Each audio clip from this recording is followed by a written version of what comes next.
सभी भाइयों को नमस्कार। स्वागत है आपका गवर्नमेंट एग्जाम प्रिपरेशन चैनल में। देखिए, अब सब आप लोगों को ज्ञात हो गया होगा कि हम लोग जो है 80% अपना सिलेबस ठीक है कवर कर चुके हैं, कंप्लीट कर चुके हैं, मतलब कि समाप्त कर चुके हैं। और अब हम लोग जो है 85% की तरफ बढ़ रहे हैं। ठीक है, 85% की तरफ बढ़ रहे हैं धीरे धीरे। और मुझे पूर्ण विश्वास है कि हम लोग जो है धीरे धीरे 10 से 15 दिन में ख़त्म कर लेंगे। आराम से पढ़िए, चीज़ों को जो है स्थायी बना के पढ़िए, धीरे धीरे पढ़िए। इसलिए मैं बहुत लंबा लेक्चर नहीं लेता हूँ और बहुत ज़्यादा कवर करने की कोशिश नहीं करता हूँ ताकि आप पे बोझ ना आए। कोशिश करता हूँ कि धीरे धीरे जो है समाप्त हो जाए और बढ़िया से समाप्त हो। ठीक है, और क्वेश्चन आंसर जो है भी कंप्लीट करने की कोशिश करता हूँ ताकि समस्या क्रिएट ना हो। चलिए शुरू करते हैं। देखिए हम लोग, मैं कभी माफ़ी चाहता हूँ, कभी कभी जो है मुझे इधर उधर जाना पड़ जाता है, तो इस वजह से जो है रेगुलर टाइमिंग्स क्लास नहीं हो पाता है। लेकिन मैं कोशिश करता हूँ कि कभी ना कभी जो है दिन भर में आपको एक दो लेक्चर ज़रूर मिल जाए। ठीक है, अगर मैं घर पर रहता हूँ तब तो दे देता हूँ समय से, सुबह और शाम। लेकिन अगर नहीं रहता हूँ, कहीं आना जाना पड़ जाता है, तो समस्या थोड़ा बन जाती है। ठीक है, चलिए आज का जो हमारा चैप्टर है आपके सामने स्क्रीन पर दिख रहा है। खाना पकाने के दौरान पोषक तत्वों का संरक्षण, खाद्य पदार्थों के अंकुरण, किण्वन, खाद्य तालमेल में पोषण मूल्यों को बढ़ाने के पारंपरिक तरीके। ठीक है, ये हमारे चैप्टर का नाम है। इंग्लिश में पढ़ेंगे preservation of nutrient while cooking, traditional method of enhancing nutrition value of foods, germination, fermentation, food synergy. ठीक है, चलिए तो आज का जो हमारा टॉपिक रहेगा पहला वही कवर करेंगे। ठीक है, छोटा सा टॉपिक है, पोषक तत्वों का संरक्षण, प्रिजर्वेशन ऑफ न्यूट्रिएंट्स। ठीक है, इसको पढ़ने वाले हैं। तो देखिए, जब हम भोजन पकाते हैं ना, तो उसमें अपने पोषक तत्वों को कैसे मेंटेन रखना है, या जो भी हमारा सब्जी हो गया या अनाज हो गया, उसको कैसे मेंटेन रखना है। पोषक तत्व जरूरी होते हैं हमारे शरीर के लिए, सबको पता है। तो हमारे भोजन पकाने के दौरान कैसे नष्ट ना हो, बरकरार रहें, या कैसे हम उनको बढ़ा सकते हैं और अच्छा कर सकते हैं, उसके बारे में हम लोग पढ़ने वाले हैं। तो देखिए, मनुष्य भोजन तैयार करने व पकाने की प्रक्रिया के दौरान पोषक तत्वों को सुरक्षित रखने की प्रक्रिया, पोषक तत्वों को देखिए लिखा है, पोषक तत्वों को सुरक्षित रखने की प्रक्रिया पोषक तत्वों का संरक्षण कहलाता है। जब मनुष्य जो है भोजन तैयार करता है, पकाता है, तो उसके दौरान जो है पोषक तत्वों को संरक्षित करना, बचा के रखना ही क्या कहलाता है, पोषक तत्वों का संरक्षण कहलाता है। संरक्षण मतलब क्या होता है, बचाव कहलाता है। ठीक है, क्योंकि पोषक तत्व तो ऑलरेडी होते ही हैं हमारे सब्जियों में, मतलब अनाजों में। ठीक है, कुछ सामान्य प्रविधियों का प्रयोग करके हम जो है भोजन के पोषक तत्वों का संरक्षण कर सकते हैं। कुछ विधियों के बारे में पढ़ेंगे। ठीक है, उसके द्वारा फिलहाल हम लोग आज एक ही विधि के बारे में पढ़ेंगे। दो विधि अगले दो लेक्चर्स में पढ़ लेंगे। उन विधियों के द्वारा जो है हम लोग क्या करने वाले हैं, पोषक तत्वों का बचाव कर सकते हैं। तो चलिए, पोषक तत्वों को कुछ जो है कुछ पद्धतियाँ हैं, उसको देख लेते हैं। ठीक है, चलिए पद्धतियों को देख लेते हैं। अब देखिए, ये कुछ पद्धतियाँ हैं पोषक तत्वों के कुछ संरक्षण करने की, कुछ पद्धतियाँ हैं। सब्जियों को काटने से पहले धोना चाहिए ताकि उनके खनिज विटामिन नष्ट न हो, और भोज्य पदार्थ की आवश्यकता से अधिक नहीं धोना चाहिए। देखिए, कोई भी सब्जी हो ना, उसको काटने से पहले धो लीजिए। ठीक है, काटने से पहले उसको धो लीजिए, काटने के बाद मत धुलिए। काटने के बाद धुलेंगे, काटने के बाद धुलेंगे, अगर के बाद धुलेंगे तो उसके जो पोषक तत्व हैं वो नष्ट हो जाएंगे। तो काटने के बाद नहीं धुलना है, काटने से पहले धुलना है आपको। ठीक है, ये ध्यान रखिएगा। चलिए आगे बढ़ते हैं। सब्जियों के छिलके निकालते समय ध्यान रखना है कि बहुत अंदर तक नहीं छीलना है। ठीक है, जो सब्जियों के छिलके हैं उनके निकालते समय, जैसे मान लो कि हमको आलू छीलना है, तरोई है, कद्दू है, लौकी है, बहुत सारी सब्जियां ऐसी जिसको हम लोग छील के बनाते हैं, तो बहुत गहराई तक नहीं काटना है। क्यों? क्योंकि छिलके के नीचे ही विटामिन और खनिज होते हैं। ध्यान रखिएगा, छिलके के जस्ट नीचे विटामिन और खनिज होते हैं। अगर उसको हम बहुत गहराई तक छील देंगे तो वो चला जाएगा कूड़ा में। ठीक है, ये ध्यान रखना है। अब देखिए, सब्जियों को पकाते समय बड़े बड़े टुकड़े में काटना है। कैसे काटना है? बड़े बड़े टुकड़े में काटना है, क्योंकि जो छोटे छोटे टुकड़े काटने में क्या होता है, पोषक तत्व क्या होता है, नष्ट हो जाता है। ठीक है, बड़े बड़े टुकड़े काटेंगे तो पकते समय भी तो पानी का प्रयोग होता है, तो पोषक तत्व बचा रहता है, और छोटे छोटे टुकड़े में निकल जाता है। ध्यान रखिएगा। आगे बढ़ते हैं। यदि सब्जियों को पानी में पकाना है तो उबलते पानी में डालना चाहिए। अगर पानी में पकाना है तो सब्जियों को उबलते, पहले पानी को उबाल लीजिए, फिर उन सब्जियों को डालिए, ठीक है। ठंडे पानी मत डालिए, उबलते हुए पानी में डालिए। अब देखिए, हर चीज़ के पीछे एक साइंटिफिक रीज़न है, ठीक है ना। हर चीज़ के पीछे एक साइंटिफिक रीज़न है। कोई ऐसा नहीं है कि जो भी हम सब्जेक्ट पढ़ रहे हैं बिना साइंस के या बिना तर्क की चीज़ें पढ़ रहे हैं। बिना तर्क के हम पढ़ ही नहीं सकते कोई भी चीज़, चाहे हम कोई भी कोर्स कर रहे हों, क्योंकि मनुष्य जो है तार्किक आदमी है, इंसान है, तार्किक मतलब जानवर है, और तर्क से ही अपना काम चलाता है, ठीक है। अब देखिए, भोजन पकाने के लिए आवश्यकता अनुसार ही पानी का प्रयोग करना चाहिए। आवश्यकता अनुसार पानी का प्रयोग करिए। बहुत ज़्यादा पानी का प्रयोग कर देंगे तो क्या होगा, पानी का वेस्टेज तो है ही, पहली बात। दूसरी बात, आपका गैस का भी वेस्टेज होगा उसको जलाने में, और पोषक तत्वों की भी हानि होगी। अतिरिक्त बचे हुए पानी फेंके नहीं, जो अतिरिक्त बचा हुआ पानी बचा था उसको फेंके नहीं, उसको जो है अतिरिक्त भोज्य पदार्थों में पकाने के लिए प्रयोग कर लीजिए। क्यों? क्योंकि जो उसमें का जो विटामिन मिनरल आया होगा ना, वो इसमें यूज हो जाएगा, उसका हानि नहीं होगा, वो कहीं आपके नाली में नहीं जाएगा। जो भी पोषक तत्व होगा आपके किसी न किसी भोजन जब दूसरे में यूज कर लेंगे तो आपके शरीर में ही आएगा। भोजन पकाते समय खाने वाले सोडे का प्रयोग न करें। देखिए, कह रहे हैं कि भोजन पकाते समय खाने वाले सोडे का प्रयोग न करें। अब आ रहा है कि भोजन पकाते समय इमली और नींबू के रस का प्रयोग कर विटामिनों का संरक्षण किया जा सकता है। जहाँ जहाँ ज़रूरत हो इमली और नींबू का रस का प्रयोग कर लीजिए। जो है ये क्या करता है, विटामिनों का संरक्षण करता है, बचाव करता है। चावल पकाते समय उतना ही पानी डालें जितना कि क्या करता है, चावल पकाने के दौरान अवशोषित कर ले। कभी कभी गाँव में क्या होता है कि हमने गाँव में देखा है कि लोग जो है बहुत ज़्यादा पानी डाल देते हैं, फिर उस पानी को निकाल के फेंकते हैं। या हलवाइयों को देखें क्या करते हैं कि बहुत उबलते पानी में चावल डाल देते हैं, फिर जब चावल पक जाता है तो चावल को छान लेते हैं और पानी को फेंक देते हैं। ध्यान रखिएगा, सारा विटामिन जो है, सारा पोषक तत्व जो है आपके पानी में निकल गया। कोई मतलब नहीं है उस चावल को खाने का, बस पेट भरेगा आपका। 9वें पाते हैं, ऐसे बर्तन में भोजन पकाएं जिसका ढक्कन अच्छी तरह क्या हो, बंद हो। जब आप बिना ढक्कन के भोजन पकाते हैं तो इसके अधिकतर पोषक तत्व क्या हो जाते हैं, नष्ट हो जाते हैं। तो कृपया करके भोजन जब भी पकाएं तो ढक्कन का प्रयोग करें और उसको जो है सही तरीके से क्या करें, ढक दें, ठीक है। चलिए अगले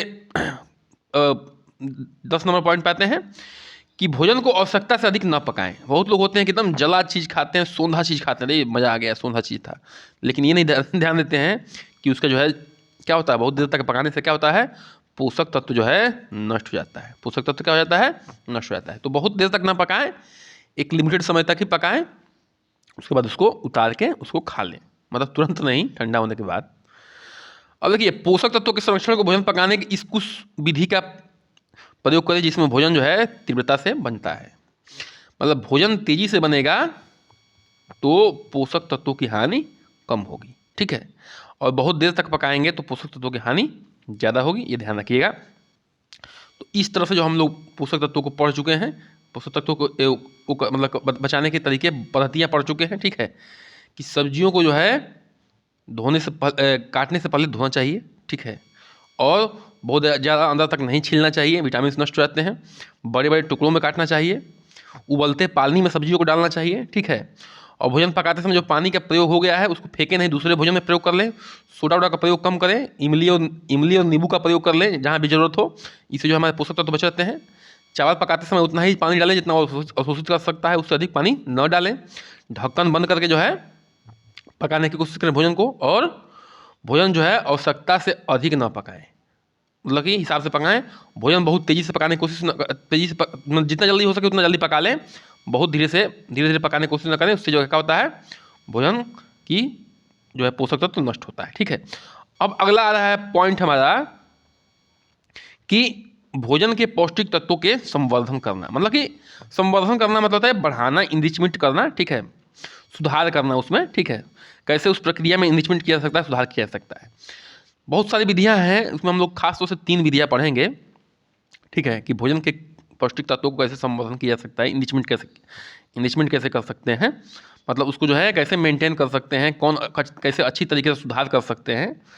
देखिए, इसमें वही लिखा है कि भोजन विभिन्न विधियों पकाते समय पोषक तत्वों का संरक्षण विधियों से अवगत हो गए हैं। यह बहुत अच्छा होगा कि अगर लागत में वृद्धि किए बिना भोजन के पौष्टिक तत्वों का संवर्धन कर सके। ठीक है, तो ये बहुत अच्छा होगा। एक विशिष्ट पद्धति द्वारा भोजन के पोषक तत्वों में सुधार करने की प्रक्रिया क्या कहलाता है? संवर्धन, पोषण संवर्धन कहलाता है। मतलब कि एक विशिष्ट पद्धति, कोई विशिष्ट पद्धति अपना के पोषक तत्वों में सुधार करने की प्रक्रिया को, पोषक तत्वों में सुधार करने की प्रक्रिया क्या कहते हैं? पोषण संवर्धन या इनरिचमेंट ऑफ न्यूट्रिएंट्स कहते हैं। अब देखिए, भोजन के पौष्टिक तत्वों में संवर्धन के उद्देश्य को समझना चाहिए। अगर भोजन के पौष्टिक तत्वों का संवर्धन हम कर देते हैं, इनरिचमेंट कर सकते हैं, सुधार कर सकते हैं, तो उससे क्या फायदा होगा, क्या सहायता मिलेगी, उसको देखते हैं। ठीक है, अब देखिए क्या सहायता मिलेगी। पहला पॉइंट को देखते हैं कि यह शरीर में पोषण संबंधी आवश्यकताओं के अनुरूप भोजन उपलब्ध कराता है। अगर पोषण में सुधार होता है तो कितनी अच्छी बात है भाई, हमारे शरीर को तो पोषण चाहिए ही चाहिए। तो आवश्यकता अनुरूप जो है भोजन क्या करता है? उपलब्ध कराता है। मतलब कि हमें जैसा चाहिए, पोषण वाला भोजन चाहिए, तो हमें पोषण वाला भोजन मिलता है। ठीक है, भोजन के उचित चयन तथा उसे तैयार करने का उचित अवसर प्रदान करता है। भोजन को उचित चयन और उसे तैयार करने का उचित अवसर प्रदान करता है। संतुलित आहार उपलब्ध कराता है। बिल्कुल, हमें संतुलित आहार चाहिए भी। ठीक है, और भोजन के पोषण में सुधार हो जाए तो हमें संतुलित आहार मिलेगा ही मिलेगा। भोजन के स्वाद और रंग में भी सुधार लाता है। भोजन का स्वाद में भी सुधार आएगा और रंग में भी सुधार आएगा। देखिए, स्वाद में और रंग में सुधार क्यों आएगा? देखिए, अभी जब हम लोग आगे पढ़ेंगे तो उसमें पता चलेगा कि जब भोजन को हम लोग कॉम्बिनेशन में यूज करते हैं तो हमें अच्छा पोषण मिलता है। कॉम्बिनेशन मतलब कि अनेक तरह के दालों का प्रयोग, अनेक तरह की सब्जियों का प्रयोग। ठीक है, और मतलब कि अनाजों का प्रयोग, साबुत अनाजों का प्रयोग जब करेंगे तो देखने में भी अच्छा लगेगा, स्वाद में भी अच्छा लगेगा, और हमें संतुलित आहार भी मिलेगा। ठीक है, संतुलित आहार भी क्या होगा? मिलेगा या उपलब्ध होगा। कहने का मतलब ये है। अभी हम लोग देखेंगे उस चीज़ को। ठीक है, विविध प्रकार का भोजन उपलब्ध कराता है। ठीक है, विविध प्रकार का भोजन उपलब्ध कराता है।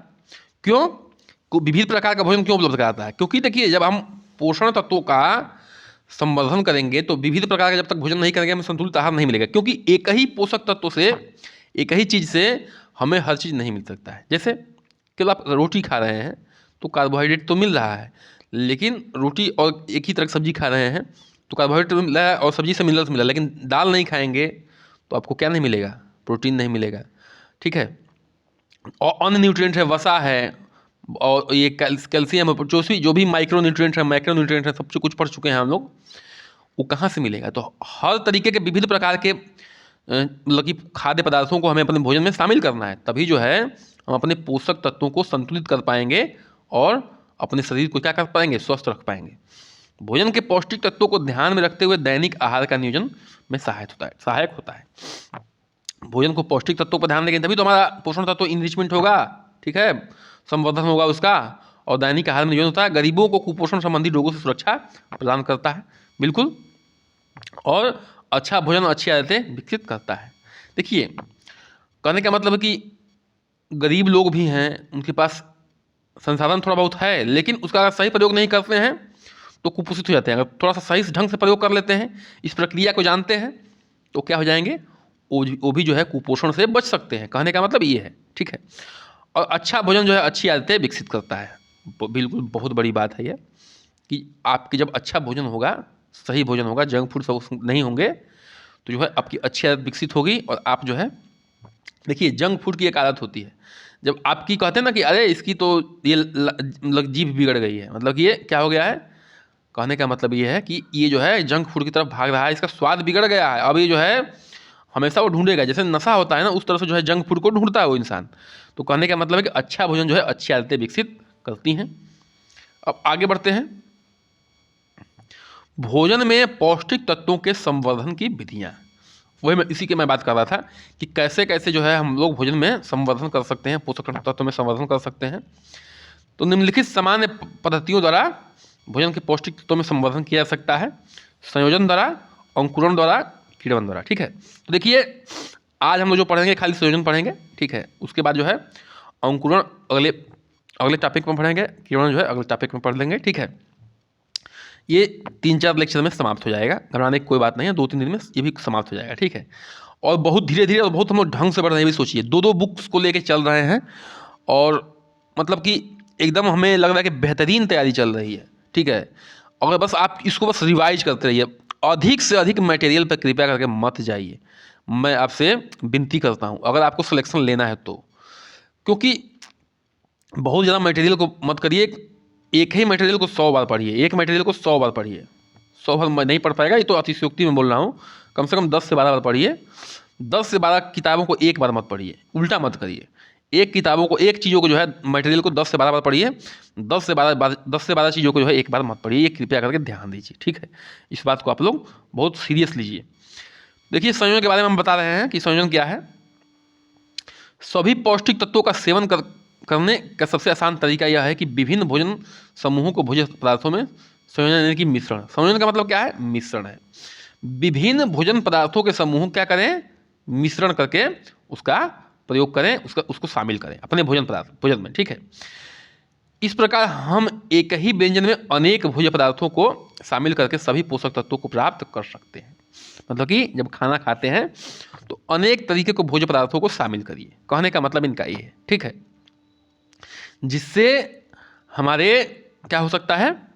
संतुलित भोजन बन सके और हमारे शरीर को जो है हर प्रकार का पोषक तत्व मिल सके। जैसे देखिए, जैसे में क्या है कि जैसे में यहाँ पे दिखाया गया है आपको कि खिचड़ी है, ढोकला है, मिस्सी रोटी है, मतलब मिक्स रोटी है। जैसे ऐसे उदाहरण हैं जिनमें विभिन्न समूहों के तत्वों को मिश्रित करते हैं हम लोग, ठीक है।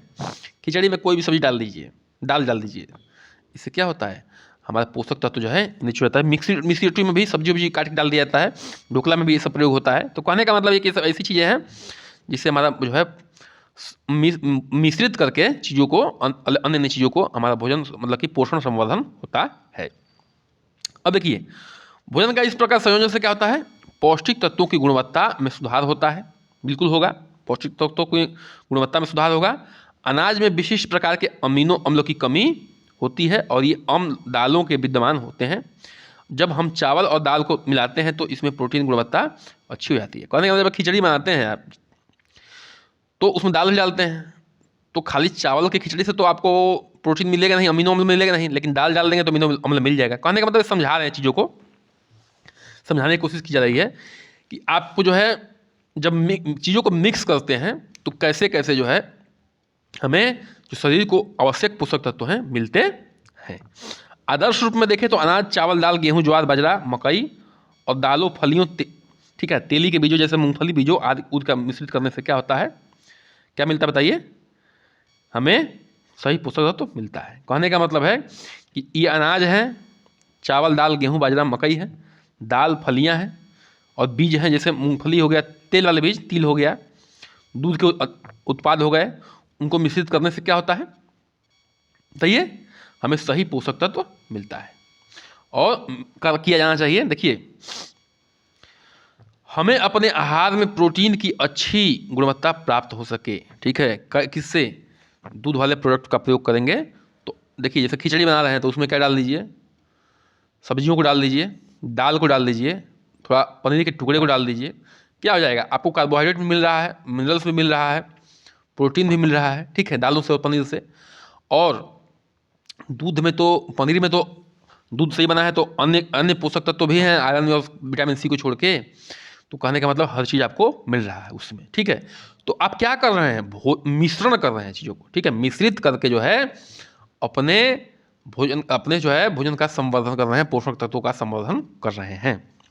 जैसे इस प्रकार सब्जियां जैसे पालक हो गई, मेथी हो गई तथा गाजर के विटामिन और खनिज तत्व प्रचुर मात्रा में होते हैं। पालक हो गया, मेथी हो गया, ठंडी का मौसम चल रहा है, इसमें खूब मिल रहा है। गाजर में विटामिन, खनिज तत्व जो है प्रचुर मात्रा में होता है। इन्हें जब आहार में शामिल किया जाता है तो भोजन के पौष्टिक तत्वों में व्यापक संवर्धन मिलता है। देखिए, पालक किसका स्रोत होता है? आयरन का, ठीक है, आयरन का। मेथी भी होता है। और गाजर किसका स्रोत होता है? विटामिन ए का। आंखों के लिए बड़ा बेहतरीन चीज़ होता है गाजर, ठीक है। 10 दिन खा के देखिए, आंखों में सुधार हो जाएगा, आंखों की रोशनी में सुधार हो जाएगा, अपने आप आपको फील होने लगेगा, ठीक है। 10 दिन लगातार गाजर खा के देखिए। अब इसके लाभ क्या हैं बताइए? भोजन की लागत में वृद्धि किए बिना समान भोजन समूह या विभिन्न भोजन समूहों के 2 भोजन मिश्रण से आहार की गुणवत्ता में सुधार किया जा सकता है। इसमें आपकी लागत में मतलब कि जो भी आप आर्थिक स्थिति से इनपुट कर डाल रहे हैं भोजन को बनाने में बहुत ज़्यादा अंतर नहीं आ रहा है, ठीक है। वो कोई खास अंतर नहीं आ रहा है और उससे जो है आपके क्या कर सकते हैं, भोजन के मिश्रण के आहार की गुणवत्ता में आप सुधार कर दे रहे हैं, ठीक ना। क्या कर दे रहे हैं, सुधार कर दे रहे हैं। यह सामान्य तकनीक है जिसका प्रयोग करके परिवार आसानी से किया जा सकता है। यह एक ऐसा तरीका है जिसको परिवार में आसानी से किया जा सकता है, ठीक है। बहुत सिंपल है, उपाय है कि मिश्रित करके जो है भोजन का प्रयोग करें और जो है शरीर को संतुलित आहार देने का प्रयास करें।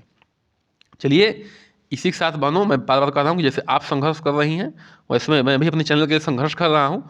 तो हम आपका सपोर्ट करें, कृपया करके आप लोग भी हमारा सपोर्ट करिए, चैनल को सब्सक्राइब कर दीजिए, लाइक करिए, शेयर करिए, कमेंट करिए, बने रहिए हमारे साथ। नमस्कार, जय हिंद।